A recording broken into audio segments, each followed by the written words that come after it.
Shut my door to my bedroom. Give me 1 second. Okay. Mom, I'm recording a podcast. Leave me alone. Leave me alone. I'm recording. I'm talking about movies with my friends. God, Mom. Okay. God, Mom. Well, we're back now, and we're recording remote. Yeah, this is our first, for the first time. Remote recording. Welcome to the main pod week. Remote edition, cyber edition. I hope it Virtual. works. No guarantees, everyone. I don't know. We're looking at both of our faces right now, and I will say we look pretty dang good. We look stunning, and the cool thing about this is that maybe other people will be able to see how stunning we look if we get clips out of this. Oh. So that'd be pretty cool. I don't know. We'll see. Put a face to the voice.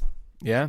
Imagine that. It's like seeing what like Michael Barbaro looks like in person or something. It's like always very jarring. I don't know who that is. Like the Daily, like NPR, oh, gotcha. or like yeah, the Daily, yeah. or like Right on, Terry right Gross, on. like a famous radio like I'm Ira personality. Glass. Yeah. You ever see Garrison Keillor? He is an insane looking person. Yes. My grandmother loves Garrison Keillor. Well, moving away from the world of radio, wrong medium, and back towards movies. Have you been seeing anything lately? You've been to the theaters? I've been once since last we met. Oh, very good. I've been to the movies once, and then I also have another at-home movie experience. I would love to talk at-home movie experiences this week. Which is good. We love all kinds of movies, of course. So I saw the new Richard Linklater film.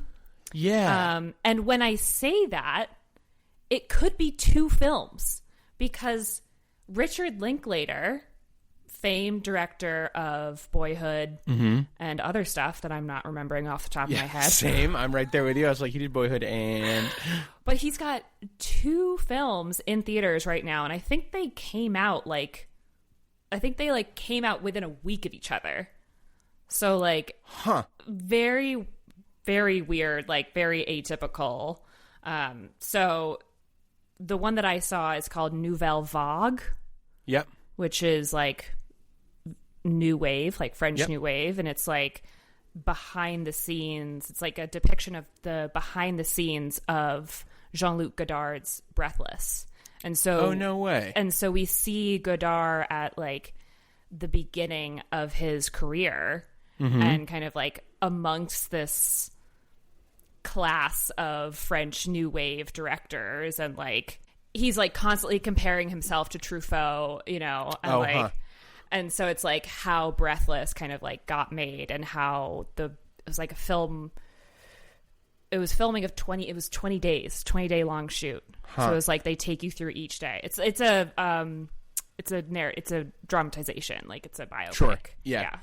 Not a documentary. Is Ethan Hawke in that one? Is that? No. So that is Richard Linklater's other film, Blue Moon. That's the one that Ethan Hawke is in. Oh, okay. There we go. Yep. Yeah. And so I had forgotten that, and so that trailer played before the film, and then I was like, and it was like, you know, new film by Richard Linklater, and I was like, wait, I thought I was seeing the new. I'm seeing Richard that movie. I'm seeing the new Richard Linklater film. Like, that's what I signed up for, and I googled it, and I was like, no, both of these movies are directed by Richard Linklater. So like, I'm sure. Who's in Nouvelle Vague? Zoe Deutsch. This is a theme on the podcast. We don't know how to pronounce. I've never heard of famous Zoe Dutch or Zoe Deutsch. I haven't heard at all about Nouvelle Vague. Yeah, I'm feeling like I'm out of the loop here. It's smaller. Like, didn't get a ton of marketing. Like, it's not a film that you would have necessarily heard of. But yeah, the Eveningstar was playing it, so I was like, oh, like. This is a film lover's film. Like, this is, like, you watch it and it's like so French. Like, they're all smoking. They're all talking about like the art and theory of cinema. And they're like, all have these like lofty ideas. Like, I felt like I was in film class again. Yeah. This is like, even though I'm not really understanding what they're saying, about like the theory of cinema. Like, to be honest, all of that is sort of like washed over me. Yeah. But I was like, let it wash over me. Yeah, totally. Like, let the uppity, like, film nerd, whatever, just let it wash over me and just make me feel like I'm like a smart film person again. Were there others in the theater who were there for the same ride as you, or were you sticking it out solo? Yeah, there was like probably 10 people. Yeah, not bad. So, it's yeah, it's all right. I went by myself. I was just like, I want to see this movie, and I described it to Dan, and he was like, have fun. I hope you have fun. Enjoy it. He's like, I will be doing other things. But yeah, and the Eveningstar, great people there. Lindy and Sean are the owners of the Eveningstar, and cool. They are also the only employees. So they're there, like, selling tickets and Holy concessions. Moly. Yeah, I keep thinking that I'm going to go, and it's going to be like, oh yeah, they're like in the back, or oh, they're not working tonight, and it's like somebody else. But they're or always like, front and center. But they're always front and center, and I've never been to the Eveningstar. It's good. Yeah, it's good. I think. I think the big thing is that it changed hands, changed ownership about a year ago, I guess, and so Lindy and Sean have been running it for about a year, and yeah, I think they just sent out a GoFundMe campaign because I think they didn't do well over the summer. That's too bad. Which is like to be expected, I think, of a single screen in a college town, Are they a single screen, huh? They're a single screen. Got you. I didn't realize that. Yeah. Sure. So we can talk about the unique struggles of a single screen art house cinema another time, because I feel like it's a whole nother interesting topic. But anyway, but they chose to show Nouvelle Vague, this That's like super cool, weird, kind of esoteric, kind of great film that isn't getting a lot of buzz, but it seemed like the people who were there were like similar kinds of people as me, as like oh, ha ha ha, I remember this vaguely from film school, and like sure. I'm in the know, Yeah. That's really fun. Not an Eveningstar guy. What's the snack situation like there? Snack situation? Okay, I feel pretty strongly about the popcorn at the Eveningstar. Okay.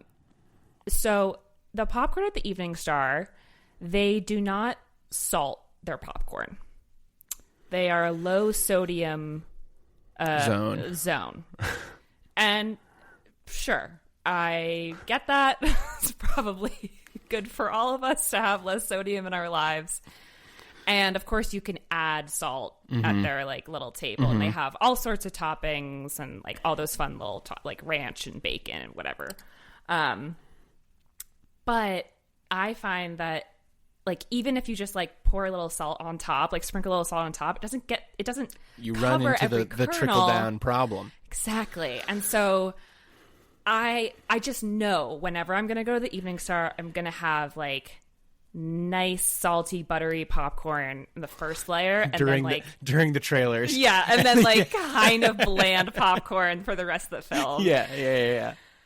So that's my only complaint. That's too bad. It is too bad. Salt it. Please salt it for me. Please salt it for me. And it doesn't have to be a lot. And it's like if you're it's not about intensity. Sodium, it's about consistency. Exactly. From top of bag to bottom of bag. Exactly. And the mid tier, that's like where the mid tier butter or the mid level butter technique comes in. Comes in handy, big time. Yep. Huge. But I think if you're on a low sodium diet, I think maybe go see Nouvelle Vague at the Eveningstar. Right, exactly. I think maybe movie theater popcorn, unfortunately, is something that you might have to let go. Totally. It's not everything is for everyone, maybe. Exactly. Yeah. It's like, wait, how do I make this vegan? And it's like this time you might just have to skip it. You just gotta skip it, and I'm sorry, but Speaking of skipping, I did something that I very rarely do, and I went snackless at my movie that I went to on Tuesday. Snackless, you raw dogged it. I did. What did you do with your hands? Partially. Well, I ate my roommate's popcorn because we went to go see a movie together, and she did get snacks. So, so I guess I wasn't wasting away, but it was. I made the choice not to get a snack, and it was a weird thing. I'm almost always getting something, Of course, even if I'm just getting like a box of candy. Snow Caps, please. Yes, we love Snow Caps. I'll get something. But it was weird timing. So on Tuesday, Veterans Day, and I had the day off from work, and that was great. And I went down to Portsmouth to see some friends who are actors. And they work on video games a lot. But one of them is working on a film in Holland right now. They're British. And one of them is working on a very small budget feature film in the Netherlands. Wow. So that's pretty cool. But we finished our hang in Portsmouth in time for me to come up and catch the 6:40 p.m. showing of Begonia at the Nick. Oh my gosh. This is on Discount Tuesday. This is on Cheapo Tuesday, yeah. Nice. And I think it was in screen 2 or 3. It's like it was on one of the ones when you turn left at the ticket booth, and it was one of those kind of smaller ones. But I think every single seat in that theater had somebody sitting in it. I kind of couldn't believe it. I don't know that I've ever seen that at the Nick in any screen, even the smaller ones. No. And they were doing, I don't know why they make the decision to sometimes do tickets at the concession stand and sometimes do tickets at like that little ticket booth by the door. Who knows? Who knows why they do anything? A little bit. A little bit. But love the Nick. Love the Nick. Big fan of the Nick. Sometimes it's a little bit the Wild West there. For sure. It's part of their unique charm. Part of the charm. Yeah. Wow. But so there was like a whole line of people just like crammed up in that little tiny kind of triangular entranceway when we walked up. And I was like, oh my God. And it was a 6:40 showing, and then there was also like a 6:50 and a 6:45 of something else. Right. And so I thought, maybe like everybody's just here buying tickets and most people are going to go see something else. And there were people going to see the other ones, but everybody was going to see Begonia for the most part. There was somebody, I think like 3 groups ahead of me who accidentally got charged for 2 tickets. It was just one person paying for a ticket. And there's a big line, and she started to walk away, and the ticket attendant went, wait, you forgot to, I charged you for 2 tickets by accident.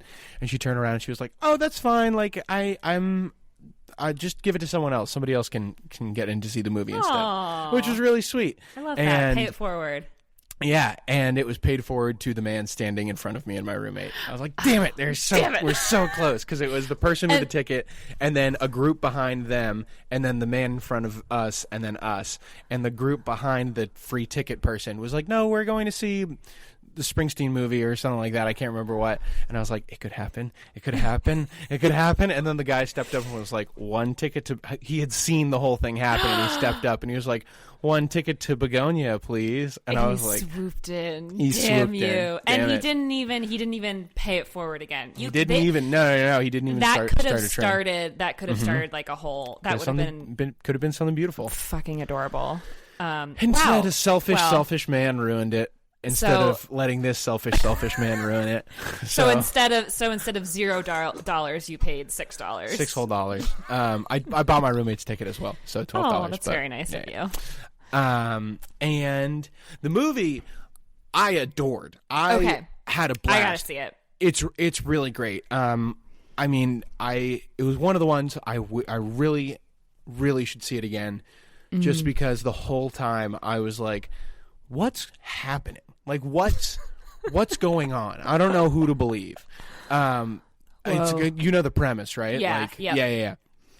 So Jesse Plemons, fantastic, paranoid beekeeper, kidnaps tech CEO Emma Stone because he thinks she's an alien, for anybody who doesn't know. And it is incredibly intense, and you have no clue like where you stand. Like you just feel like there's this overwhelming kind of sense of psychosis and paranoia, and it got to me. Like I was like, I walked in being like, interesting, this is going to be a statement, this is going to be like a movie with an axe to grind, in kind of the way that like Eddington felt like that, where it was very much about like a particular time and a particular kind of cultural headspace a little bit. And then it just kind of started swinging left, right, and center, and all of a sudden I was like, I don't quite know what this movie wants to say. I don't quite know what to expect next.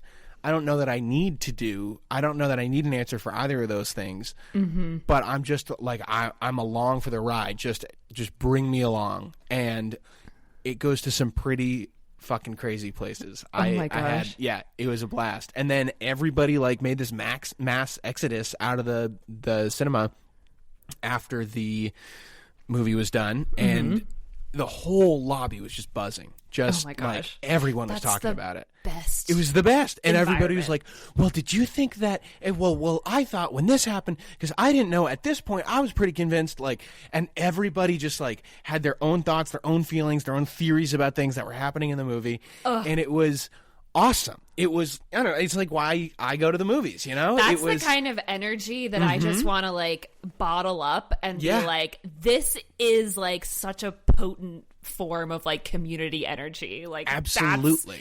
Like the lobby of a cinema after a packed screening that gets people talking. Like, that's it. Yes. Yeah, it's this like glow. It's this like everybody's thinking about the same thing, and it changes something in a room when everybody's focused on one thing. Yes. And yeah, it was awesome. It was beautiful. I don't know if it was so full because it was Veterans Day, and so like people had the day off. It was like kind of nasty on Veterans Day. It was sort of like this sneezy kind of snow mix all day. And so maybe people were like, wouldn't it be fun to go to the movies on like a nasty, cheap night, you know, exactly. like a cold, snowy, discount Tuesday at the Nick. But people really showed up. Damn. That reminds, I think this would have been the first Tuesday after its release, I think. Oh, okay. Interesting. Right? I think there might have been one more, because I had a coworker who saw Begonia. When did Begonia? Okay, well, I think at some point in the middle of the week before, but I don't remember. Okay. Anyway, it reminds me of I went to the Discount Tuesday the Tuesday after when Challengers first opened. Oh yeah.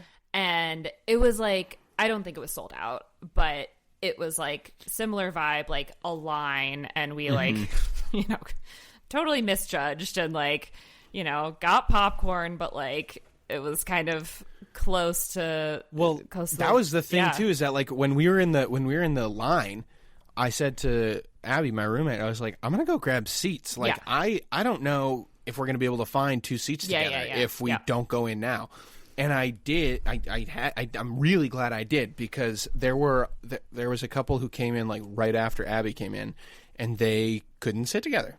Yeah, and they got split up, and one of them sat next to Abby, and the other one sat behind and to the left of the person sitting next to Abby, and they kept turning around and handing each other snacks and like whispering thoughts throughout the entire movie. And I was like, hey guys, sometimes you just got to take the L. Sometimes you're just not going to see a movie together if you don't send somebody in to reserve seats, and you can talk about it afterwards, and that's going to be really fine. okay. It's going to be okay.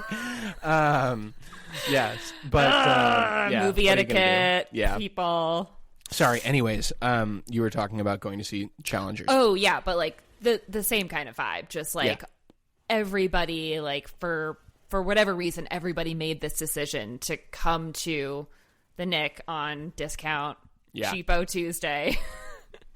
And it's like, this is our chance to see this, like, you know, this like weird offbeat movie. Like, I feel like that doesn't, like, only certain movies, like kind of the weird stuff, the like maybe stuff that appeals to a younger demographic, is going to get that response. I don't know. I can't see the Bruce Springsteen biopic getting that kind of response. I don't know.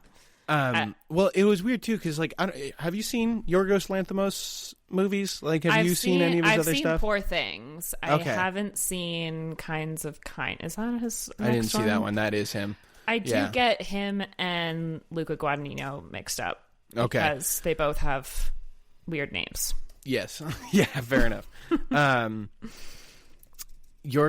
Lanthimos did The Favorite. He did Killing of Sacred Deer. He did Dogtooth, I think it's called. Dogtooth. And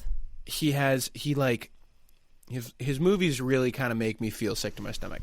And a lot of the time. Yeah. And Poor Things was kind of an outlier in that, where there was like some kind of disturbing stuff, but it was like very clearly tongue-in-cheek and very clearly over the top. Whereas like the comedy in Begonia and the comedy in the other movies of his that I've seen is really like pitch black. And and so that follows through a little bit in this. I'm excited. I appreciate that kind of tone. Maybe The Lobster too. The Lobster. That was one that I watched at home at 9:00 in the morning once, and I quickly it set me up for a weird rest of the day. Yeah, this was, I think, in 2019. I was in Portland for a week for an acting contract, and I had the mornings off from rehearsal one day. And so I got a 6-pack of Holy Donuts, and I posted up in my like empty apartment that the theater was putting me up in. And I was like, time to watch The Lobster. And 2.5 hours later or whatever, I was like, what have I done? And that one has stuck with me ever since. Yeah. I bet. Yeah. You said you had an at-home movie viewing experience lately. Speaking of Challengers, we watched Challengers. I invited some friends over because one of my friends was like, I still haven't seen Challengers. I really want to see it. And I was like, oh, I love that movie. We'll fix that. We will fix that for sure. Because I love Josh O'Connor. Recently saw his film, The Mastermind. Did you catch it? I meant to ask. Yes. Okay, so I guess I saw that since the last time we talked too. Sick. Yeah. Awesome. Yeah, it was awesome. Sidebar Did you heist your way in? No, but things were looking mighty tempting on the way out, I will say. Put ideas in your head. Yeah. There were a couple display cases, and I was like, it would be a real shame. But so we actually, a new writer for the main play week, Rose Razor, actually just published a really well-written review about seeing The Mastermind at the PMA on our site. And she talks about like as a kid going to the PMA like with her family and like, you know, and then coming back and like seeing the kid, like Josh O'Connor's, the character's kids, like in the art museum that he's like about to steal from. And like, you know, and so the article is, I think it's really well written. I think it's a really good like review of the film and like personal narrative. Fun. Cool. Anyway. Yeah. Love Josh O'Connor. You saw Challengers at home. Yeah. Anyway. Right. I'm sorry. I get distracted. I keep derailing you. It's all my fault. When I talk about Josh O'Connor. I get all flustered. Oh my gosh. I mean, can you blame me? Yeah, so we saw Challengers, and I was like really excited. I was like sort of like looking at my friends the whole time, like, what do you think? What do you think? And I made churros. Ooh, okay. And if you've seen the film, you know that churros have a very interesting scene. Turns out churros are very easy to make. And I just baked them. I didn't deep fry them because that seemed really scary. So I just baked them, and it was very good. Made chocolate sauce, cinnamon sugar, delicious, amazing. So that was a nice sort of at-home movie experience, but still felt like a little sort of communal and like special. Hell yeah. Fun. Yeah. Fun. Yeah. I have been trying to have some more at-home movie experiences because I really feel like this time of year is sort of like movie catch-up season. Yeah. You know, where there's so many things out now that you can watch at home that maybe you missed. Maybe we're heading towards award season. Yeah. And there's probably going to be some stuff that isn't in theaters anymore that's out on streaming. And it gets dark at 3:30 in the afternoon now and whatever. And so I've been kind of making some plans to watch some things. Like, now this is a great time for me to watch Marvel movies because I don't care about Marvel movies really, but I have a lot of friends who like to talk about them, and I don't ever really want to pay to see a Marvel movie in theaters because it's a little it's played out for me now mostly. But now the last two that they've done, I heard Fantastic Four was kind of fun. Don't really want to pay for a ticket for Fantastic Four, but now it's on streaming. All right. And I can, use my friend's account that I steal from, and it'll be all good. We'll have a great time. Great. Yeah. So we watched. This is not a modern movie that I need to watch before award season, or maybe it is. Some people might disagree with that, but we watched Bring It On the other night. Oh. Have you ever seen Bring It On? I have, but it's been a long time, and I need to rewatch it. It's I think it's like its 30th anniversary or something this year. It came out in 2000, so it would be 25. 25. Yeah, 25. Yeah. They're doing like a re-release. Oh, cool! Really fun. Yeah, I think I'd never seen that movie, and it was a lot of fun. It was, a lot of the times I was watching it, I was like, damn.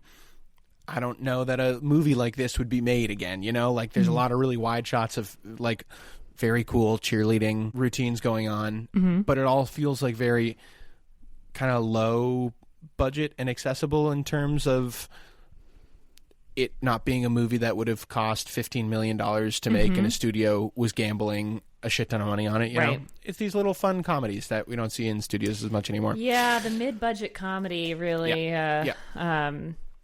But of course, like when those mid-budget comedies get to the theaters, like we have to show up. Absolutely. Like Naked Gun. Had a lot of fun seeing Naked Gun this summer. Gun. I was happy to throw my money at. Yeah, so we're getting into award season. It's coming up. Probably going to be going to the movies a lot when we get into the deep of the winter. Yeah. Excited for Marty Supreme. I think. Yes, that's coming out. Do you know when that's releasing? Christmas. Okay. Yeah. Oh, damn. So Christmas is that one, and then is Marty Supreme, and then it's also the one. There's also the one that's done by the Brutalist duo, which is called the Something of like Susan. Oh, the Testament of Anne Lee. Yeah, the Something of Susan. That's what I said. Susan. Yeah. And I think that comes out on Christmas as well. So that's pretty cool. Yeah, exactly. I'll have to do a double whammy. I'm really interested in seeing Testament of Anne Lee. I just need to learn what it's called, and then I can be super, super excited about it. The one with Amanda Seyfried. Yes. Yeah, there's a lot of great stuff coming up. I'm excited to see Sentimental Value, which is the Joachim Trier. Oh boy, I hope that's the right name. That's supposed to be really good with Dakota. Nope. Oh, she was in Worst Person in the World, wasn't she? What's her name? Oh, Renata Reinsve, I think. Yeah. Yeah. Worst person in the world. I'm saying that like I know her name off the top of my head. I just Googled it faster than you did. Right. And one of the Fanning sisters. Elle. I think. Elle. Yes. Not Dakota. Yeah. Okay. Yeah. I was like, Dakota Johnson, Fanning. No. Yeah. Not Dakota Johnson. Okay. Wow. We're really doing well with names. We're doing so great. Okay. Joachim Trier did Worst Person in the World as well. That makes sense. Yes. Isn't that what you just said? I knew that the actor. I was like, oh, I recognize that actor. Renata, was in. Yes, so blah, she blah, was blah. in his previous film as well. Yeah. Cool. That makes sense. Yep. That tracks. Okay, got it. We're all set. And thank you. We know movies. Look at us. Thank you for coming to our IMDb, our subpar IMDb recap. Welcome to Nate and Julia reading off of their computer screens. So you don't have to. Welcome to shitty IMDb by two idiots. Did you get your region-free Blu-ray player? Not yet. Oh, okay. That's right. Well, we said we'll talk, and then we never talked. So yeah. we'll, okay. we'll Sorry, talk, that was my and bad. then we'll get it. No, it's fine. It's nobody's fault. We're just busy people, and that's why I'm I'm gonna get a Blu-ray player and start building my Blu-ray collection because I was annoyed that I had to pay Apple to rent Challengers. I was really annoyed. That's mostly what has spurred my switch to physical media is corporate disgruntlement. Yeah. I was like, if it were on streaming, it's like, oh, everything's on streaming. It's not. No. I tried to watch Raising Arizona the other day, and I had to get it off of a sketchy streaming website, and it only got to like the 13-minute mark before it stopped working. So super annoying. But as we said, we are heading into movie catch-up time, so we can figure out devious new ways to watch movies that came out 20 years ago, and we got some catching up to do. Yeah. But we're heading in towards cozy movie season. Love it. Yeah. Love it. I wish you the coziest of movie seasons. You too. Yeah. And now that we're remote, we can churn these out. We can kind of just like, so get ready for a lot more annoying increase in quality. Increase in quantity, decrease in quality. That's our guarantee. That's right. Woohoo! Woo! Enjoy some slop for your feeds. No. Hey, everyone, it's me, Nate Stevenson from the Main Pod Week. I just want to assure you that Julia and I pour our hearts and souls into every single episode of Main Pod Week. Yes. We do. It's just that sometimes I can't remember the names of the movies that I want to talk about. It's just sometimes we don't do a ton of research beforehand, like how to pronounce Alana Haim or Zoe Deutsch. Or Renata Renesmee. No, that's the baby in Twilight. Never mind. Oh, that's one thing actually that I might be watching soon. My roommate has been saying we gotta watch Twilight. Oh, and I'm throwing out one more thing. Speaking of Twilight, there was just Twilight with a live orchestra that played at Merrill in Portland. I heard about that. I think January they're doing Jurassic Park with a live audience. I mean, a live orchestra.